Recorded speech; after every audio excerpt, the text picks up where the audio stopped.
Welcome to our refugee podcast. My name is Muhammad and I am a refugee. Today, 5 young refugees want to share with you of our experiences and thoughts about being a refugee or asylum seeker. We are Osama, Rashan, Bashir, Muhammad, and Daniel, and we've come from Syria, Eritrea, and Sudan. We are all between the ages of 20 and 25 and have found refuge in the UK in the last 5 years. It has been a difficult journey, both getting here and being here. We are glad to be here now because here, at least, we are safe. KRAN is a local independent charity in Kent that was set up to support young refugees and asylum seekers so that they might live fulfilled, independent, and successful lives in Kent communities. KRAN works to help young refugees and asylum seekers to be safe, to belong, and to have hope for a better future. KRAN does this by providing a safe space, training for life skills, literacy, and numeracy. KRAN also helps sort out difficult casework problems, links young refugees with volunteer mentors to get one-on-one help, and runs a youth forum to tackle some of the big issues that affect us all. Each of us came to KRAN in need of help, and we have been able to find support. We now work with the KRAN to help asylum seekers and refugees that have come after us. There are a lot of young refugees out there who are abandoned and lost within what is now well known as the hostile environment. We bring our personal experience of being refugees and asylum seekers. We also bring the experience of scores of young people like ourselves. In this podcast, we want to share our perspectives about what's happening to refugees in the world and in UK, stereotypes that contribute to the problem for refugees, and what we try to do about this and what we want to see happen. We are very thankful that there are so many brilliant people in the UK who have made that happen, but that is unfortunately not everyone. There are stories told about us that are just not true, and many people believe these, and because of this, make life very difficult when it does not need to be this way. My name is Daniel, and I'm a refugee. There are about 82 million people in the world who have been forcibly displaced by persecution, conflict, violence, and human rights violation. About 21 million are refugees, and about 4 million are asylum seekers. That's a lot of people in trouble. Most of them are still nearby their home country. In fact, 86% of all displaced people, a small number have been accepted by the UK, and in total, there are 133,000 here. That's about 200 refugees per constituency, or one refugee for every 500 people here. That's not so much compared to Turkey, who have 3.7 million refugees, which equals one refugee for every 22 people. 2/3 of refugees come from just 5 countries, with Syria at the top of the list with 6.7 million people who are now refugees. But not everyone fleeing danger can call themselves a refugee. You can become a refugee in the UK when the Home Office says so. Before that, you are an asylum seeker. And this is a particularly difficult place to be. You see, asylum seekers didn't have any of the right of a refugee. They are running to find a safety, but need to make their case before they are accepted. If you read some newspaper here, there are all sorts of things said that are simply not true. But when they are repeated all the time, people start to believe those lies and misrepresentation. And this makes life very difficult for us, as if we did not have enough to cope with already. Those stereotypes have consequences. They turn smile into frowns, kindness to harshness, and British instinctive welcome into uncharacteristic behaviors. Because of this, we face huge difficulties in getting work. We feel that we are seen as takers, not givers. Yet, we have a lot to offer. We are forced to live on the margin of society, where our pain and reality is not seen. My name is Osama Shakia, and I am a refugee and one of KRAN's youth ambassadors. And I am affected by unfair stereotypes, and I want to tell you about some of these. I come from Syria, where there has been war since 2011. Syria was a beautiful and ancient country, which was also very modern. We had modern industry and once had a thriving economy. But when Syrians arrived here, we were immediately classed as unskilled, uneducated, illiterate, and basically useless. Those of us who have refugee status can work, but the jobs available to us are way below our capability. It's not smart for society to have accountants, lawyers, and business people washing cars, waiting tables, and doing the jobs that no one else wants to do. And yet we are the lucky ones. Asylum seekers are not allowed to work at all. This situation can last for years while applications are processed. Asylum seekers get a basic allowance of £39 a week and a room. Yet, the stereotype is different that we live the good life and drain the economy. The truth is that this is very tough. Most asylum seekers live on a knife edge, expecting to be thrown out at any time and denied any permission to work and take care of ourselves. Our minds become stressed with fear, and yet we must wait and wait and wait until.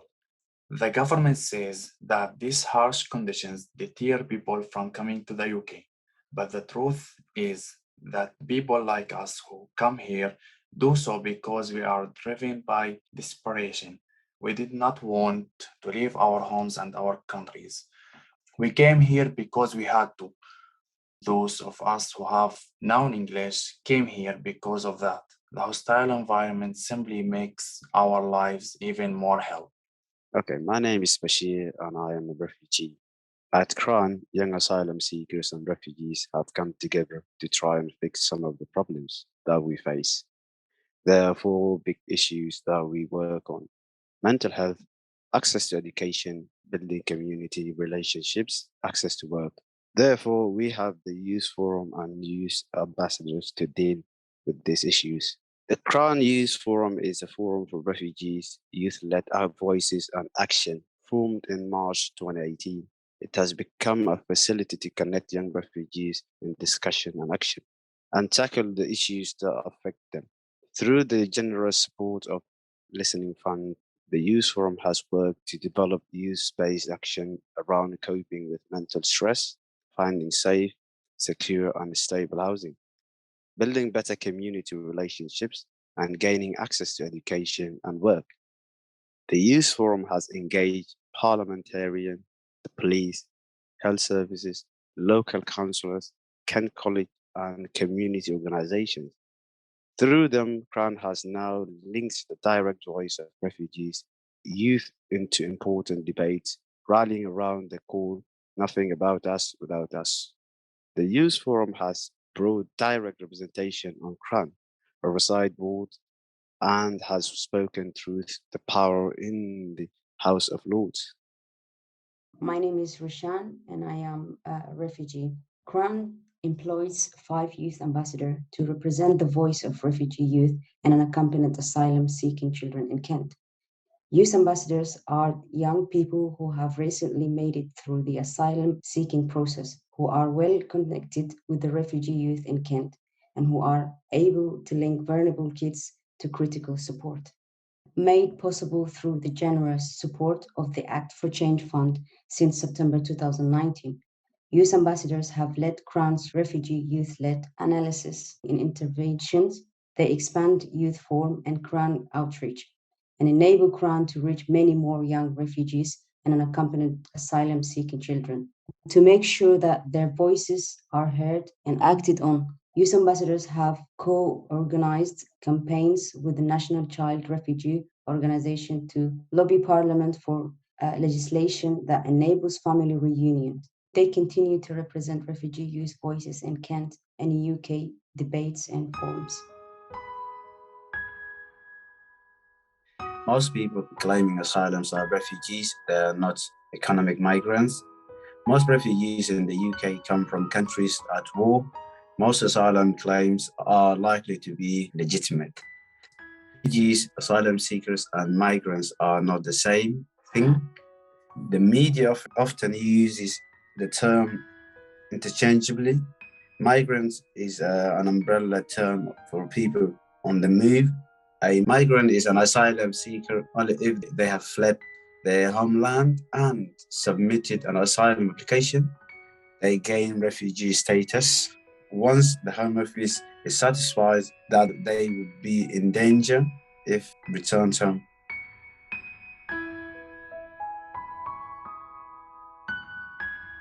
Most refugees remain in the regions from where they come from. Over 86% of refugees live in developing countries. Very few ever make it through to the UK. In 2019, there were 133,000 in the UK, 3.6 million in Turkey, and 1.4 million in Pakistan. Harsh policies do not deter migrants from making the journey. Refugee migration is driven by human desperation, not because UK provides shelter. Deterrent policies wrongly assume that migrants are acting out of calculation rather than desperation. Most forcibly displaced people remain in their own country. The majority of displaced Syrians haven't actually left Syria, and there were at least 6.6 million internally displaced people there at the end of 2015. This was 2 million more than had fled Syria to seek refuge abroad. Refugees are not extremists. Syrians and Iraqis who fled their country are victims, not supporters of ISIS. They left because they rejected extremists and instead shared the value of freedom and tolerance.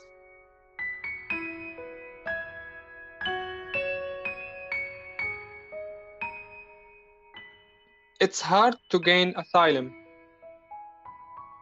The UK hosts less than 1% of the world's refugees. The asylum system is highly controlled, and 2 out of 3 applications were rejected in 2015. UK courts overturned 38% of Home Office rejections decisions in 2015. Refugees and migrants are not a drain on the economy. OECD studies show that migration is neither a significant gain nor drain for the public purse, and that host countries could benefit significantly by capitalizing on immigrants' skills. For example, by permitting them to work, asylum seekers receive a small allowance and are not allowed to work. Refugees do not have to claim asylum in the first country they reach. There is nothing in international law that says that they should. EU member states can return an adult asylum seeker to the first EU country they reach. But this has proved ineffective and imbalanced because countries on the edge of Europe have far more arrivals. Things are not getting better. Conflicts continue across the Middle East and North Africa.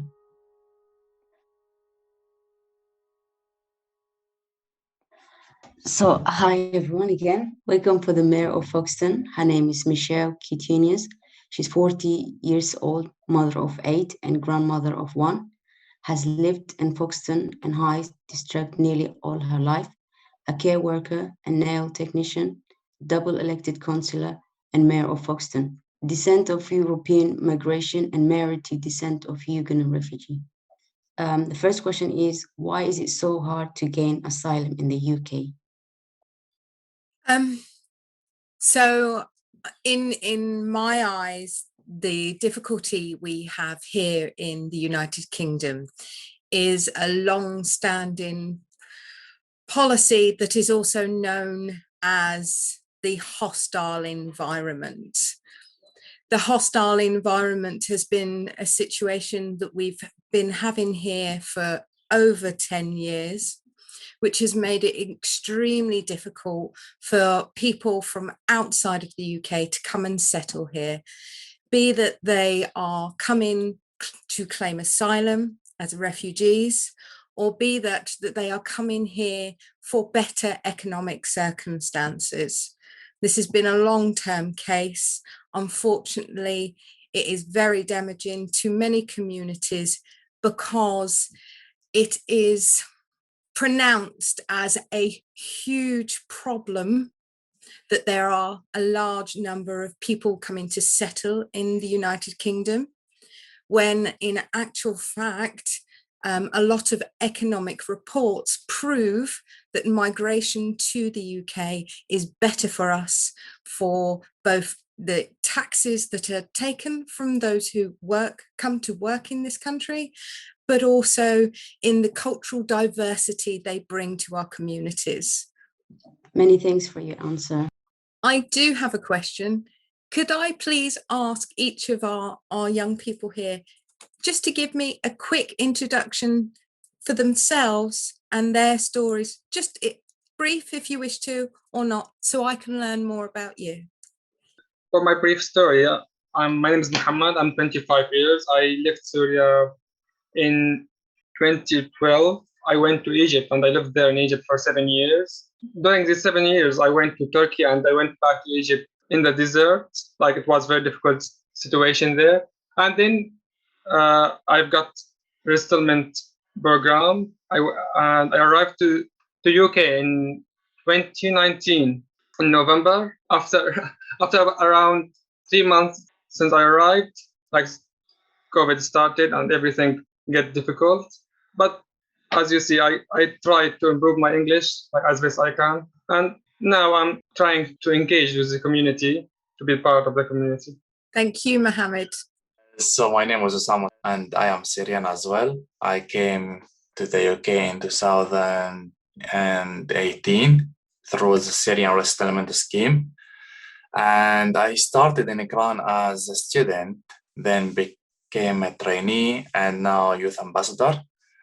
So this year I did my thesis in English and math, and I applied for university to do computing science, and I got a place and I will start this September. And this is briefly me. Thank you, Osama. Well done and congratulations. Good luck at university. Hi again, we met in Folkestone. My name is Rishan and I came from Eritrea. I grew up in Sudan. I left Sudan 2014, went to Libya, from Libya crossing the Mediterranean Sea to Italy, from Italy to France to Calais, from Calais to here. I've been blessed with the foster family, and I know I keep saying that, everyone know it. They're really such amazing people who help me and support me through my life here in the UK. I'm studying adult nurse with the foundation year. I finished my foundation year and I'm looking forward for the first year. Lovely. Thank you. Thank you, Rishan. Thank you very much for your story. And also lots of love to your foster family. It's so great to have so many kind, lovely people willing to help young people. So the second question is, what can towns do to improve the links to and good practice with the refugee communities? The best thing that communities, towns, villages all across the country could do would be to welcome our new friends to our community. Just like we do when anyone moves into our neighbourhood, it is to be welcoming, to invite them to come and talk to us, to be with us in community events. That is the most important thing. It's about being together and learning from each other, because you have no idea what beautiful and amazing things can be learned from meeting, greeting and talking to new people. Thank you. And yes, exactly. That's how diversity works, from when we learn from each other. So I finished my 2 questions and then I will hand it to Mohammed. How can young refugees challenge and change the current mistaken narratives around the people who seek asylum in the UK and who have risking their life to seek sanctuary? How can we show ourselves in a positive light? What we're doing now, this podcast, is a start, and one of the many things that yourselves and I and communities can do to show that young asylum refugees, asylum seekers, young people coming from outside of the UK can bring such amazing things with them. It's about us being able to find ways where we can talk to each other. So maybe another way would be if you can go into local primary, secondary schools and talk to other young people like yourselves. So then you can find the common ground of which we all have together because we're human. From that can build to show that some of the misinformation that has been put out over the last few years about people who have come here for refuge and to settle in the UK are no different to the young boys and girls that have been born here. It's an amazing answer, thank you. In the last 2 years, we have engaged MPs and peers in both Parliament houses. Does it make a difference to the decisions that the government makes? Is it worth our effort to be here? If yes, how can we be heard better? Well, definitely keep doing what you already are. Keep speaking to as many people as you can and don't stop.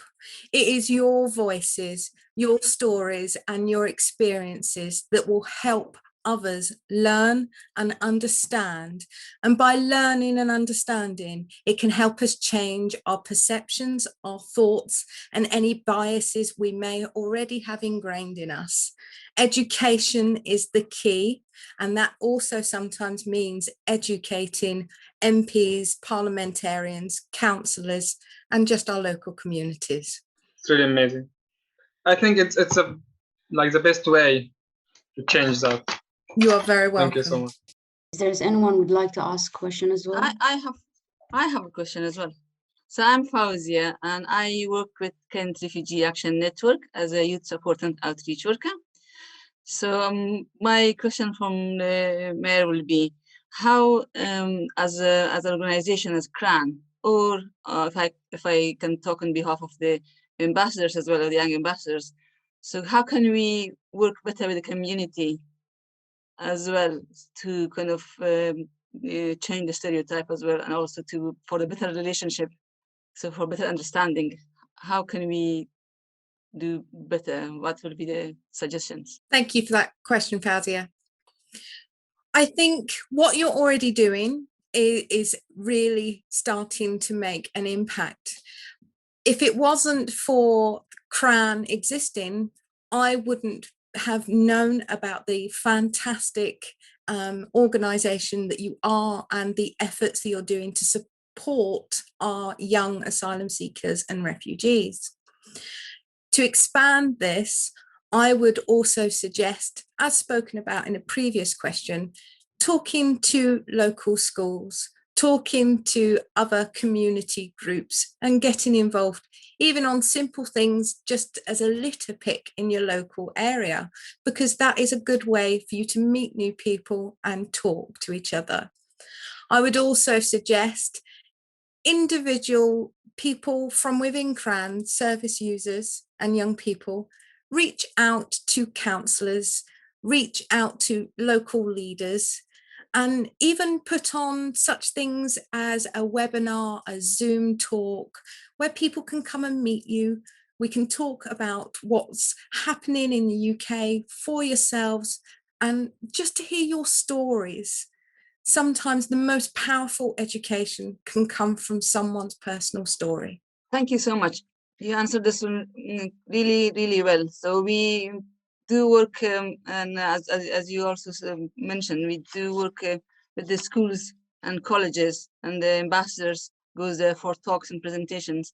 And we get really good welcome, and has also started discussion as well with the people who are affected in the area as well, to have an open discussion about different issues from the asylum seeker point of view or from the local people point of view as well. Thank you so much for that. I have a question. First of all, like some people say, UK is well overwhelmed by refugees and asylum seekers. Do you think like narrating successful stories about refugees and asylum seekers will help to change this thought? Throughout all of our lives in a society, because we are social creatures, we interact and we learn from each other. And I think this is a powerful thing that we must continue to do, and we just need to make it louder and give it more boost, because the more that happens, the more we'll be able to hopefully drown out the voices of the negative and those who spin stories in a different way for their own maybe political gain or ideology. Thank you so much. I would like to say thank you for Michelle for taking part in our podcast. It was really lovely to meet you, even though it's online. Thanks for answering the question, and for you to ask us to know our story shows like how you interesting in supporting our young people like us and everyone. So thank you for coming here. Thank you all for having me. I'm very honoured and very pleased to have been able to take part in this with you all.